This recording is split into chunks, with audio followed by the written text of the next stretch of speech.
दोस्तों, legal and legal में एक बार फिर से आपका स्वागत है। जस्टिस यू ललित ने आज भारत के 49वें चीफ जस्टिस की शपथ ली और इसी के साथ उन्होंने अपना कार्यभार ग्रहण कर लिया। शपथ ग्रहण समारोह में खास बात यह रही कि उनके पिताजी 90 वर्षीय जस्टिस ललित भी शामिल रहे। एक और जस्टिस ललित का शपथ ग्रहण समारोह और साथ ही साथ एन वी रामन्ना का विदाई समारोह भी चल रहा है।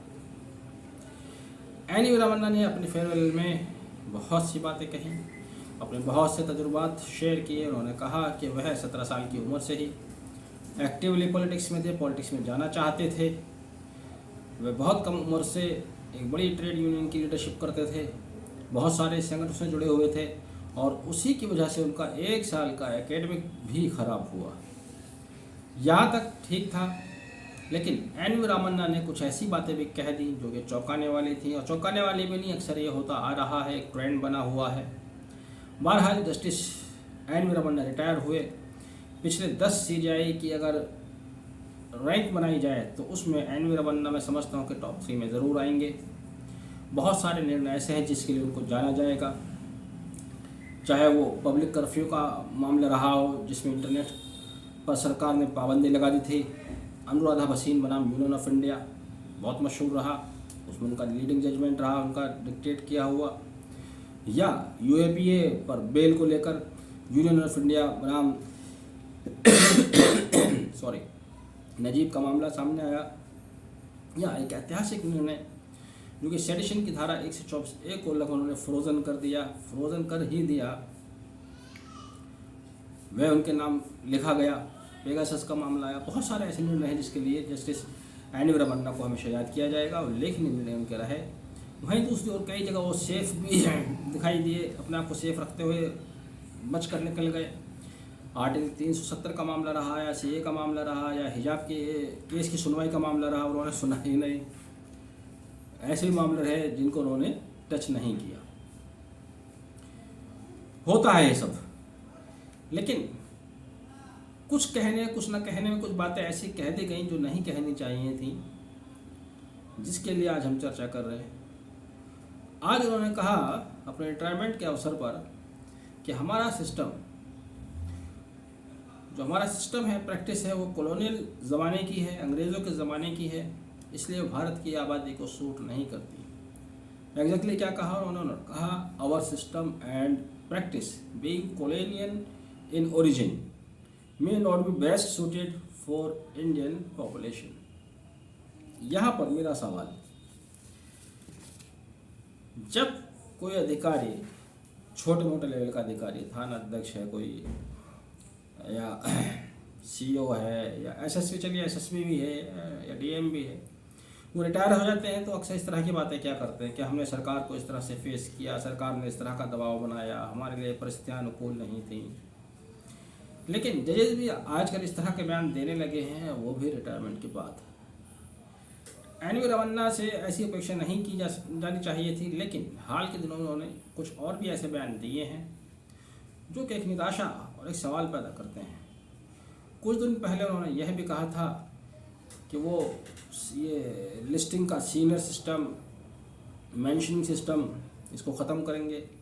फिर उन्होंने कहा कि कुछ और भी खुलासा करेंगे। ये सब बातें उन्होंने अपना कार्यकाल पूरा होने के बाद कही। मेरा सवाल ये है, जिस पर हम चर्चा कर रहे हैं, कि जब आप पद पर रहते हैं, जब आपके पास तमाम शक्तियाँ होती हैं, तब आप इस तरह की बातें क्यों नहीं करते? जैसे कि बहुत इम्पोर्टेंट और बहुत गंभीर विषय उन्होंने उठाया, कहा कि भारतीय सिस्टम, भारतीय प्रैक्टिस, कानून अंग्रेज़ों के ज़माने के हैं। आप चीफ जस्टिस थे।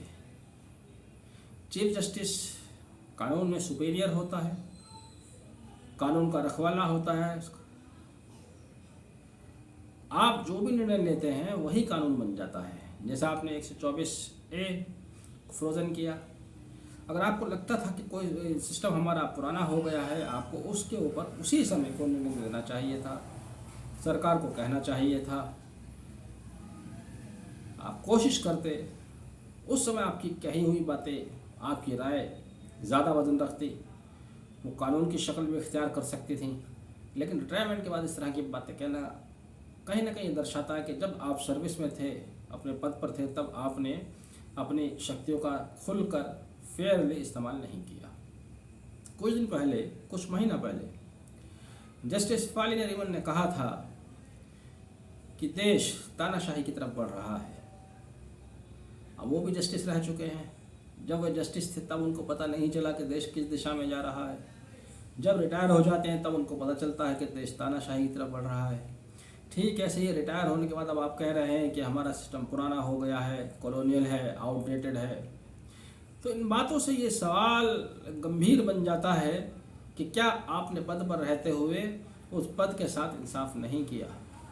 आप सरकार की ताबेदारी कर रहे थे या न्यायपालिका के केयर टेकर थे। अगर आप न्यायपालिका के केयर टेकर थे तो जो बातें आप रिटायरमेंट पर कह रहे हैं, रिटायरमेंट के बाद कह रहे हैं, वो बातें आपको उसी समय पद पर रहते हुए कहनी चाहिए थी। उनका एक असर होता, एक तब्दीली भी आती। अब आपकी बातों का ना असर होना है, ना उन बातों से कोई तब्दीली आनी है, बल्कि आप अपने ही ऊपर एक सवाल या निशान लगा रहे हैं कि जब तक आप सेवा में रहे तब तक आपने अपने पद का पूरी तरह से एंजॉयमेंट नहीं किया, अपनी शक्तियों को पूरी तरह से एंजॉय नहीं किया। ये एक परंपरा बनी है। मैं सिर्फ यही उम्मीद कर सकता हूँ और हम यही उम्मीद करते हैं कि जब तक आप पद पर हैं तब तक आप इस तरह की बातें करें तो अच्छी लगती हैं। बाद में जब आप इस तरह की बातें करते हैं तो उनकी कोई अहमियत नहीं रह जाती। हाँ, आपने रिटायर होने के बाद कानून के ऊपर उंगलियां उठा दी, सीनियर वकीलों के ऊपर भी, उनके मेंशन के ऊपर उंगलियां उठाई, एक दो मुद्दे और उठाए। अब आप चीफ जस्टिस थे, हम भी कुछ नहीं कह सकते थे और मानना का डर लगता है। आज आप रिटायर हो गए हैं, आपको तो अपनी जॉब में पता नहीं क्या डर लगते होंगे, जब हालांकि अब चीफ जस्टिस से आगे कहीं जाना नहीं था। आपने आलोचना की, हम भी आलोचना कर रहे हैं क्योंकि वो आप चीफ जस्टिस नहीं रहे। बहरहाल हमारी आलोचनाएं पॉजिटिव हैं, कोई डेरोगेटिव हमारा उद्देश्य नहीं है। हमारा कहने का उद्देश्य सिर्फ इतना ही है कि चाहे वो कोई भी अधिकारी है, किसी भी स्तर का अधिकारी है, अगर उसे संस्था से, व्यवस्था से कोई शिकायत है तो अपने पद पर रहते हुए करे। रिटायर्ड होने के बाद आलोचना करना कोई मायने नहीं रखती, वो उसकी कार्यशैली, उसकी ईमानदारी पर ही सवाल उठाती है। बहरहाल कुल मिलाकर एन वी रमन्ना एक ईमानदार, साफ सुथरी छवि के, कर्मठ और अच्छे सीजेआई के रूप में जाने जाएंगे हैं और जस्टिस यू ललित से बहुत ज़्यादा उम्मीदें हैं। जस्टिस यू ललित को बहुत बहुत शुभकामनाएं। आपने वीडियो आखिर तक देखा, thank you, have a nice day.